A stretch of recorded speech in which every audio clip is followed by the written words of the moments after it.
The man who built Michael Jordan's empire just went on record and called Nike's handling of Caitlin Clark one of the biggest failures he has ever seen. Not a small misstep, not a missed opportunity, a full-blown, historically bad failure. And this is coming from Sonny Vaccaro, the executive who literally signed Michael Jordan to Nike back in 1984 and helped create the most powerful athlete brand the world has ever known. When that guy tells you something went wrong, you stop and listen. Because here's the thing, Nike just unveiled the Caitlin 1, Clark's long-awaited first signature shoe, on June 17, 2026. The internet went crazy. Pre-orders reportedly sold out within 24 hours. Fans are losing their minds over the design. But behind the hype, there's a story most people are not talking about.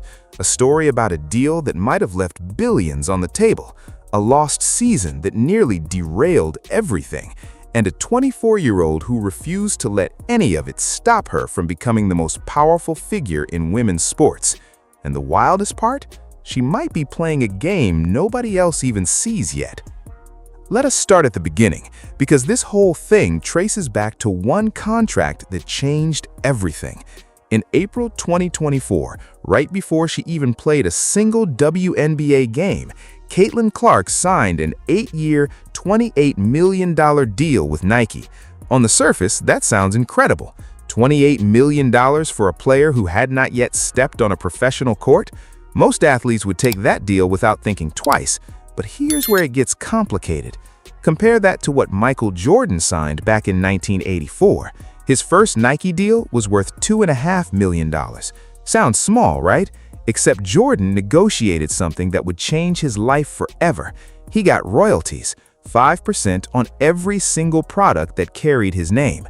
Fast forward to today, and that deal has made him the highest paid athlete in the history of the world, with a net worth north of $3.5 billion according to Forbes. Clark's deal? 8 years locked in. No publicly known royalty structure, no equity stake in the brand, just a flat rate. Vaccaro did not hold back when he spoke about it. He told TMZ straight up that Clark's representatives messed it up. His exact words were that they should have held on to the last drop. He said she should have gotten a piece of everything, just like Jordan did. And he wasn't the only one raising red flags. Sports commentators and analysts piled on, with one prominent YouTuber calling the deal one of the greatest fumbles in sports marketing history. The agent who brokered it, according to critics, locked the most marketable female athlete on the planet into a deal that pays her roughly $3.5 million a year. For context, there are mid-tier influencers making more than that from brand deals alone. Some analysts ran the numbers and said a fair deal for Clark would be $20 million a year. Not $28 million total, $20 million per year. That's how much value she brings to the table. Her games were averaging over 1 million viewers during her rookie season. Jerseys with her name on the back were the top sellers in the league by a landslide. Every arena she walked into was packed to capacity, many of them selling out within minutes of tickets going on sale. The economic ripple effect she created touched everything from broadcast rights to merchandise to stadium food sales. And all of that value, all of that commercial power was locked up for 8 years at a fraction of what it was worth. Her WNBA salary in 2025 was just $78,000. So her total basketball income that year, salary plus Nike, was roughly $3.5 million. Meanwhile, players in the NBA with half her cultural impact were pulling in 10 times that from shoe deals alone. The pay gap was not just unfair, it was staggering. But Clark signed it, and once you understand why, the story gets a whole lot more interesting. Now, here is where Nike really started catching heat. You have the biggest name in women's basketball under contract, a player who single-handedly dragged the WNBA into mainstream conversation, a player whose rookie season shattered television records, sold out arenas across the country, and turned every single game she played into a must-watch event. And what did Nike do with all that momentum? They waited and waited and waited some more. 3.5 years. That is how long it took Nike to release Caitlin Clark's signature shoe after signing her. 3.5 years of peak cultural relevance, and they let it slip through their fingers without putting a product on shelves. Meanwhile, other players were getting their shoes first. Aja Wilson, already established as one of the greatest to ever play the game, got her Nike signature shoe. Sabrina Ionescu got hers. Even Angel Reese, Clark's biggest rival, landed a Reebok deal and had her own shoe rolling out on a faster timeline. Clark was stuck wearing Kobe Bryant's signature line. Great shoes, no question, but not hers. Vaccaro was baffled by the whole thing. He told ESPN's Dan Wetzel that Clark came into the WNBA as a bigger cultural force than Jordan was when he entered the NBA. His reasoning was simple. Jordan was an incredible player, but he still had to prove himself to the public. Clark was already a household name before she ever put on a Fever jersey. The public had already latched onto her in a way Vaccaro said he had never seen before. She was not just a basketball player, she was a phenomenon. And Nike, the company that built its entire identity on striking while the iron is hot, somehow let the iron go cold. The question that kept bouncing around boardrooms and podcasts was always the same. Why? Some reports suggested Nike wanted to stagger their WNBA shoe releases, giving Wilson priority because of her tenure and dominance. Others pointed to internal politics within Nike's marketing division. Whatever the reason, the result was the same. The most talked about athlete in women's sports did not have her own shoe for over 3 years. But the missed shoe launch was not even the hardest chapter of this story, because while Nike was dragging its feet, Clark's body started fighting back.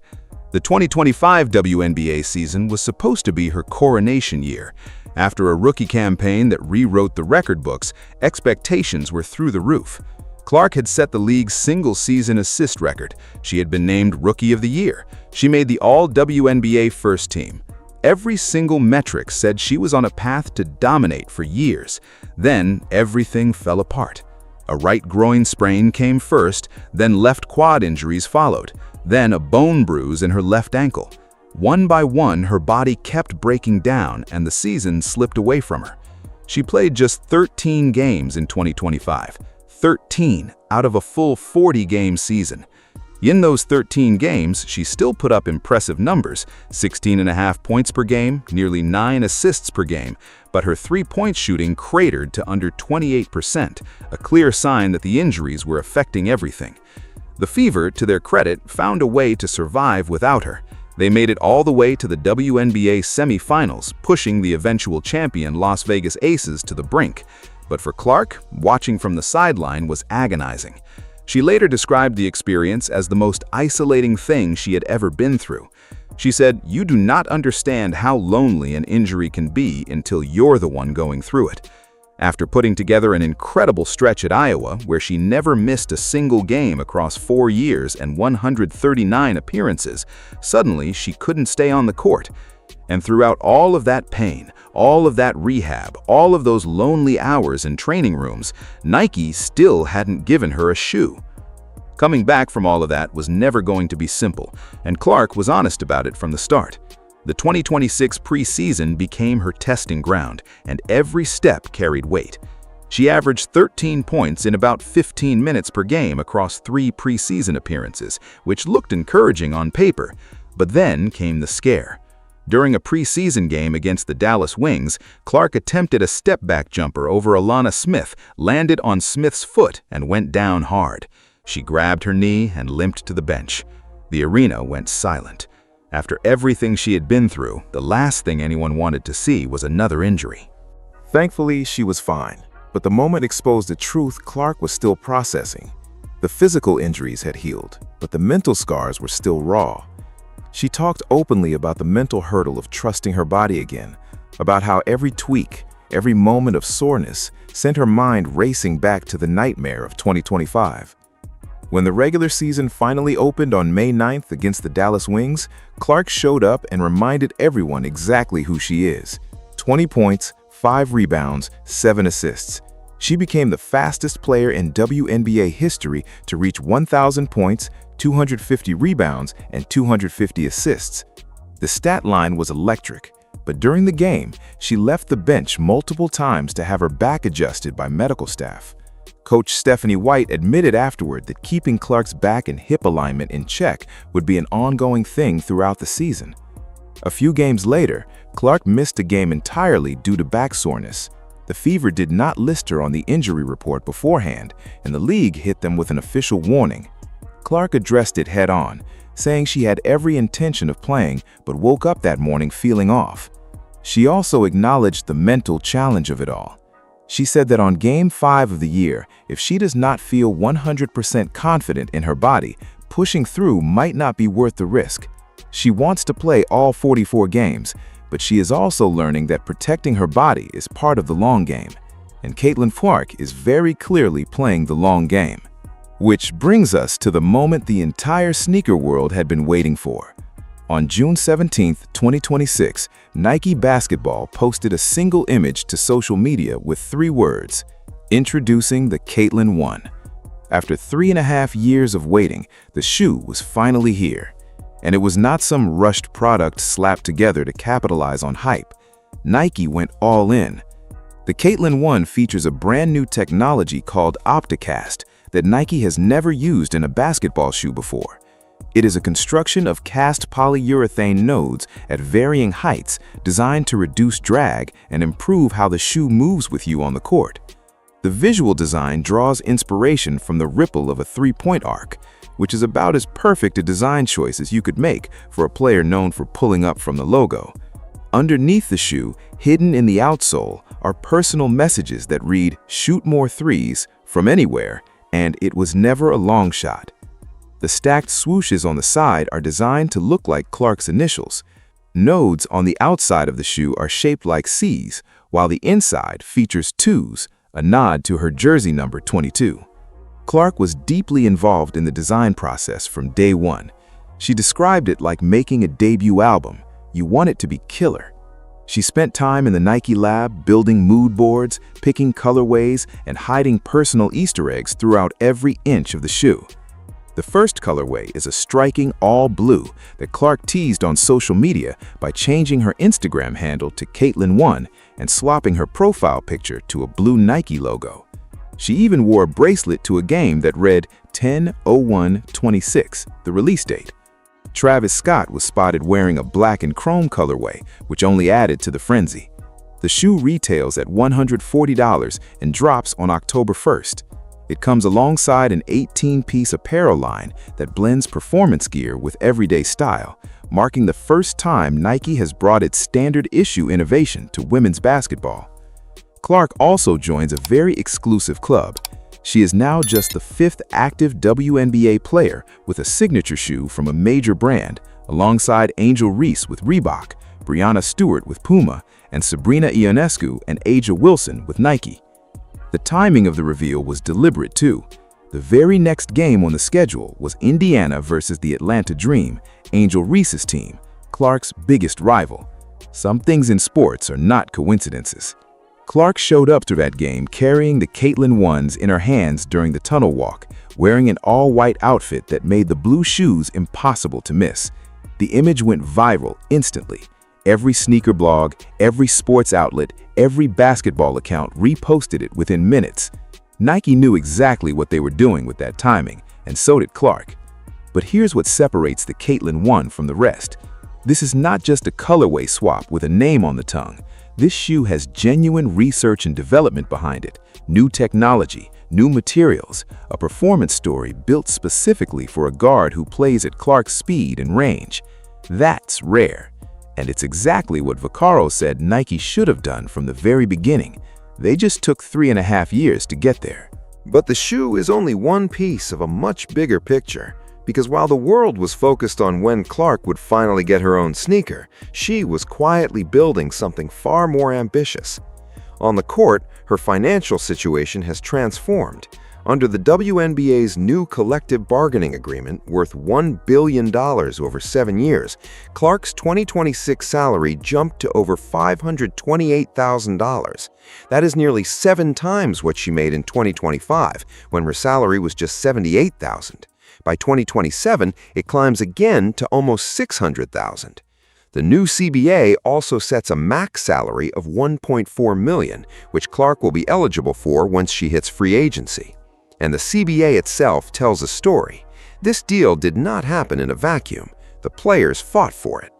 Clark and other WNBA stars staged a protest at the All-Star Game, wearing black shirts with white text that read, "Pay us what you owe us." Angel Reese went public, saying she struggled to pay her bills on her WNBA salary. The contrast between what these women generated for the league and what they took home was impossible to ignore.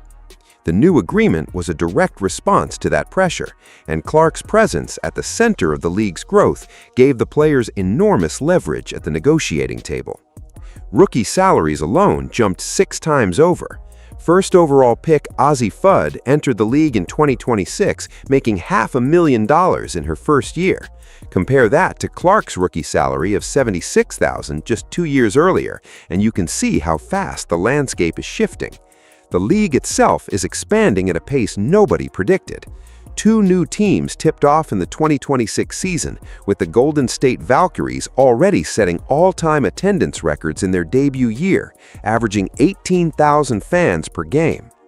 3 more expansion teams are on the way in Philadelphia, Cleveland, and Detroit.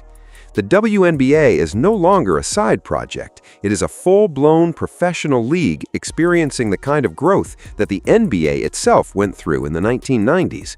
And just like the NBA had Jordan at the center of that explosion, the WNBA has Clark. But her real wealth is not coming from her WNBA paycheck. According to a 2025 Sportico report, Clark made over $16 million from sponsorships alone last year. That is more than 200 times her league salary. She has deals with Nike, Gatorade, State Farm, Buick, Goldman Sachs, Bose, and a list of other major brands that keeps growing. She was the first college athlete to become a national spokesperson for State Farm. Hy-Vee released a limited edition cereal called Caitlin's Crunch Time in Iowa stores. Her NIL valuation at the end of her college career was the highest among all women's basketball players and the 4th highest among all college athletes. And she's not just collecting endorsement checks, she's building ownership stakes. In November 2024, Clark joined an ownership group working to bring a National Women's Soccer League expansion team to Cincinnati. That's not basketball, that's diversification. That's a player thinking like an investor, not just an athlete. She's also become a regular at Michael Jordan's exclusive Grove 23 Golf Club in Hobe Sound, Florida, a private course that reportedly cost $20 million to build and charges around $200,000 just to get in the door. The membership list reads like a who's who of sports royalty. Rory McIlroy, Dustin Johnson, Wayne Gretzky, Mark Wahlberg, and right in the middle of that group, a 24-year-old point guard from Des Moines, Iowa. She even worked as a sports photographer for the Indiana Pacers during her time away from basketball, which tells you something about how she thinks. Most players rehabbing from injury stay in the gym. Clark stayed in the arena, but from a completely different angle. She's studying every corner of the sports business, not just the one she plays in. So here is the question that ties this whole story together.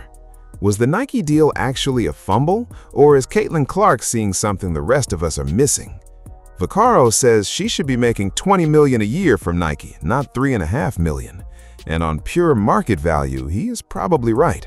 Clark is the engine driving the WNBA's growth. She is the reason networks are bidding record amounts for broadcast rights. She is the reason expansion teams in Portland, Toronto, Philadelphia, Cleveland, and Detroit are being greenlit at franchise valuations that would have been unthinkable 5 years ago. She is the reason the new CBA exists in the form it does. Her impact on the league's visibility and revenue is not debatable. It is measurable and it is enormous. But think about it from her perspective. She's 24 years old. She has a shoe with brand new Nike technology that no other basketball player has ever worn. She has an 18-piece apparel line launching with it. She has an 8-year partnership with the most powerful brand in sports that gives her access to their entire global infrastructure for the rest of this decade. She has ownership stakes outside of basketball. She has relationships with the most powerful people in sports business, and she has the new CBA working in her favor, with her salary set to multiply several times over in the next few years.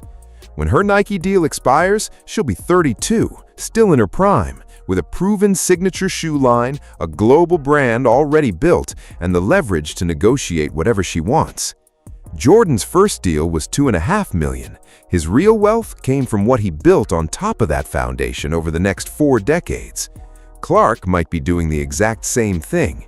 The parallels are almost eerie. Both from the Midwest, both entered their leagues as the most hyped players of their generation, both signed with Nike early, both faced criticism about their deals, and both understand that the real money is not in the first contract, it is in what you build after it. Think about what Jordan did after his initial Nike deal. He did not just sell shoes, he built a sub-brand so powerful that it operates almost independently from Nike itself. The Jordan brand alone generates over $5 billion a year. He turned a sneaker endorsement into a cultural empire that spans fashion, sports, music, and business. He bought an NBA team for $275 million and sold it for $3 billion. He became the first athlete in history to make the Forbes 500 list of the richest Americans. That is the trajectory Clark seems to be following, whether people realize it yet or not. She's not just collecting paychecks, she's collecting positions, an NWSL ownership stake here, a relationship with the most exclusive golf club in the country there, a signature shoe line with proprietary technology nobody else has, a photography gig with an NBA franchise to learn the business from the inside. Each move looks small on its own, but when you line them all up, a pattern emerges. She's building infrastructure. She's creating multiple revenue streams. She's positioning herself to have leverage in every negotiation for the rest of her career. The league she plays in is expanding faster than it ever has. The money pouring into women's sports is at an all-time high. Female athletes are getting media exposure and endorsement deals that would have been unimaginable a decade ago. College stars are leveraging their name, image, and likeness power in ways previous generations could only dream of. The landscape of professional women's sports has fundamentally shifted, and it is not going back. And right at the center of it all, driving the bus, setting the pace, and refusing to settle for anything less than everything, is a 24-year-old guard from Iowa who's just getting started. The question is not whether Nike fumbled the Caitlin Clark deal. The question is whether Caitlin Clark is about to make everyone who doubted that deal look foolish. Because if her rookie season was the spark and her injury year was the setback, then this comeback season might be the moment she proves that the best investment she ever made was betting on herself. Every arena she walks into this year will be packed. Every step-back three she hits will light up social media. Every game she plays will draw numbers that make network executives smile. And come October 1st, when those Caitlin runs finally drop and sell out in minutes, the whole conversation shifts again. She won't just be a player with a shoe, she'll be a brand with a basketball career attached to it. And that's exactly the position she wants to be in. And honestly, the smart money says she's right. What do you think? Did Nike drop the ball, or is Caitlin Clark playing a longer game than anyone realizes? Drop your take in the comments, subscribe and hit the notification bell so you never miss an update, and click the video on your screen right now because the next one is going to blow your mind.